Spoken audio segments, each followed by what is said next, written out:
Alors, maintenant, on va voir notre premier TP, on est d'accord. Donc, on va essayer de corriger le TP sur ce chapitre qu'on vient d'achever, on est d'accord, de parachever. Le chapitre intitulé Données et opérations simples. Donc, moi, j'utilise MyPascal. C'est très simple, c'est facile à télécharger. Il suffit juste de vous mettre sur Google et taper MyPascal, on est d'accord.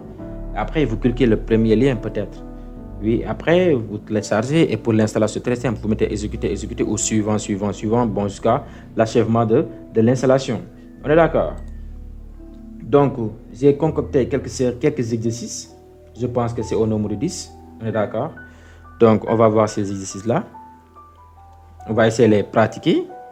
On va mettre en pratique ces exercices. Un à un. Avec des explications, bien sûr. Alors, maintenant, pour l'exo 1, proposer un algorithme de calcul de la surface d'un cercle à partir de son diamètre. Ça, c'est déjà expliqué au niveau du cours, je pense bien. Donc, on va aller très vite. Donc, ici, on demande de proposer un algorithme de calcul de la surface. Donc, la surface, c'est la donnée. C'est la donnée de sortie. On est d'accord? Parce que c'est le résultat d'un cercle à partir de son diamètre. Donc, le diamètre, c'est la donnée transmise à l'algorithme. C'est la donnée sur laquelle l'algorithme travaillera afin de fournir la surface du cercle. On est d'accord? Donc, c'est une donnée de sortie. C'est une donnée d'entrée plutôt. Donc, je vais marquer tout ça en bleu. Voilà, ça veut dire variable, les données que l'on va créer. Donc, ici, maintenant, surface est une variable. Le diamètre aussi l'est. On est d'accord? Mais pour calculer la surface d'un cercle, il faut avoir le rayon.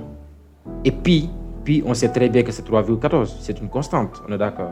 Donc, on aura 4 variables en tout. Non, 3 variables et une constante. La surface, le rayon, le diamètre et une constante pi. On est d'accord? Alors, ok. Donc, c'est très simple.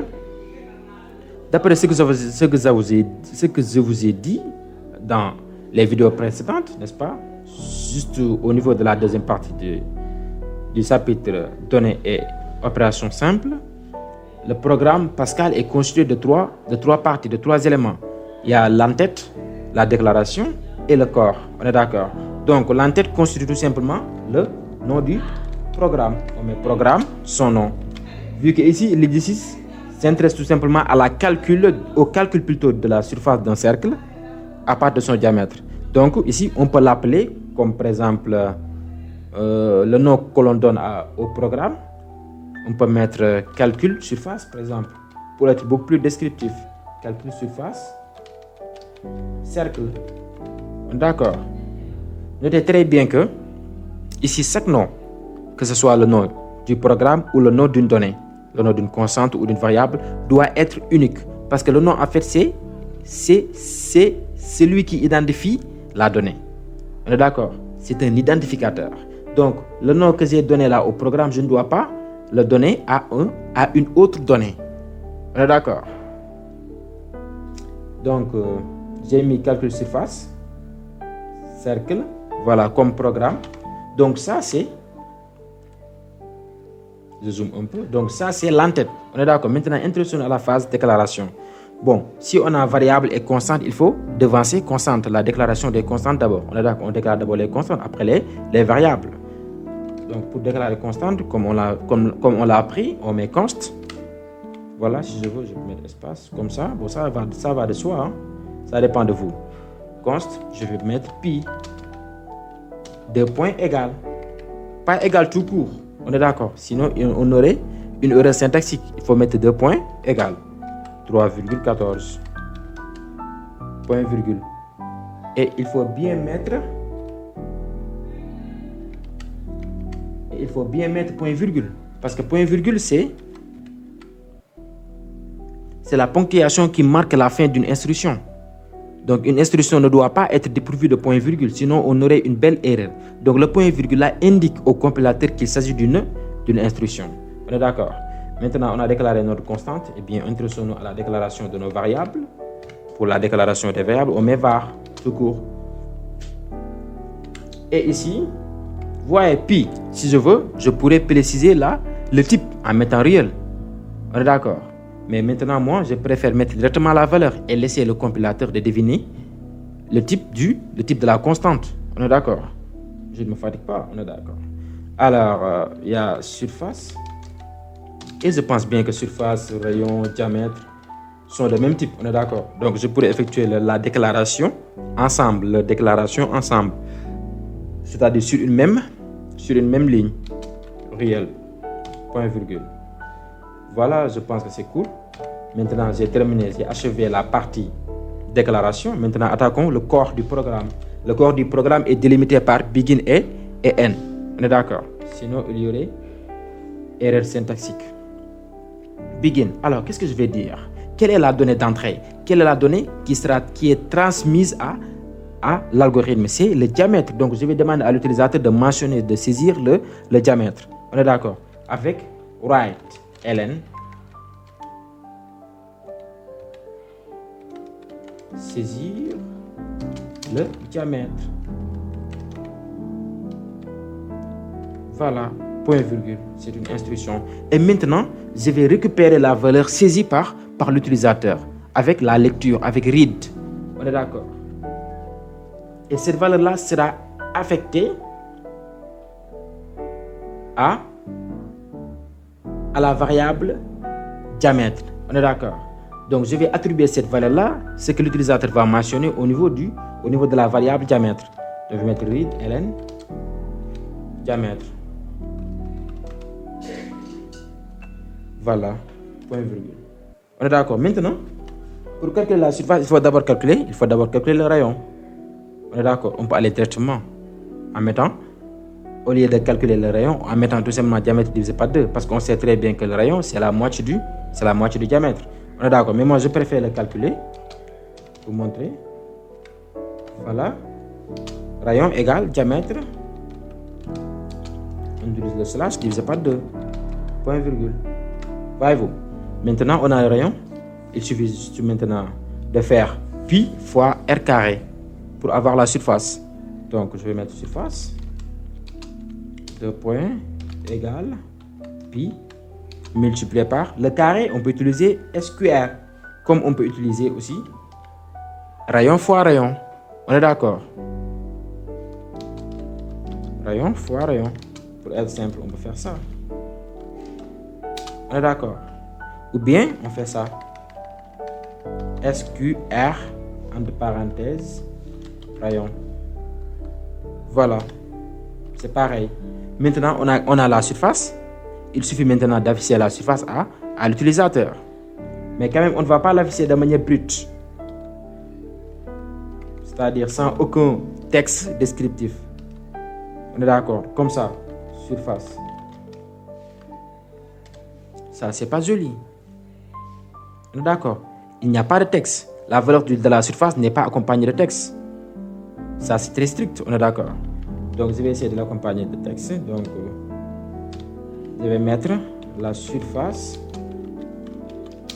du cercle et voilà, 2 points. Et là, il faut mettre virgule. On est d'accord? Parce que la surface du cercle est, ça c'est un paramètre, c'est un argument. On est d'accord? Surface aussi c'est un argument.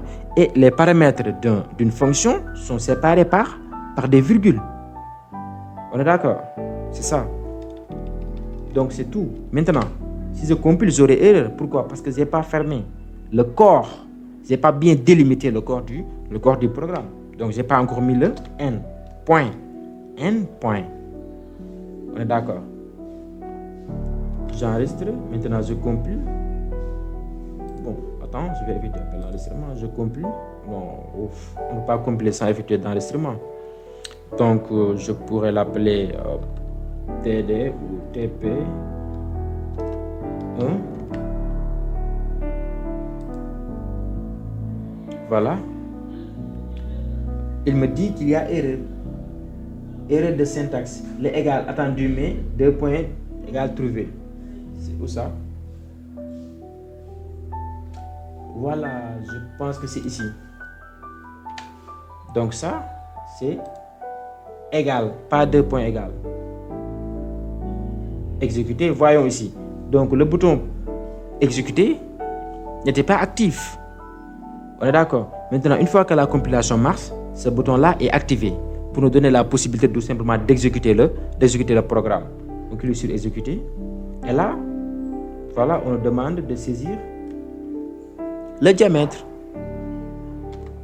Je peux mettre 25 par exemple et entrer. La surface du cercle est 4, je ne sais quoi, exponentielle. Voyez. Donc avec les réels, comme je l'avais dit, on n'a pas un résultat vraiment exact comme avec les entiers. On a toujours un résultat juste, approximatif. On est d'accord?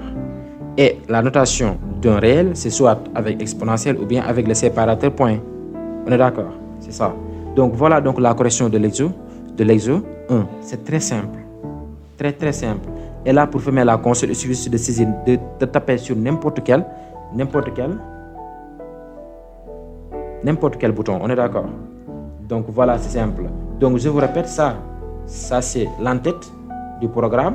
Ça, c'est la déclaration. On est d'accord? Et ça, c'est le corps du programme. Le corps du programme est délimité par begin et end. On est d'accord? Et l'entête, c'est toujours le nom du programme. Le nom du programme, quand même, est précédé du mot-clé programme. On est d'accord? Et avant d'utiliser une variable, qu'importe la variable, la donnée d'entrée ou la donnée de sortie ou la donnée intermédiaire, il faut toujours la déclarer avant son utilisation. Et une constante, on l'affecte de valeur au niveau de sa déclaration, contrairement à une variable. Donc ici, je ne peux pas affecter une valeur à cette variable-là. On est d'accord? L'affectation aura lieu au niveau du corps du programme, mais pas au niveau de la déclaration, contrairement à une constante. Parce que la valeur d'une constante doit être connue avant d'entamer l'algorithme. C'est ça la différence. Voyez-vous. Maintenant, continuez avec moi. Introduisons-nous à l'exercice suivant.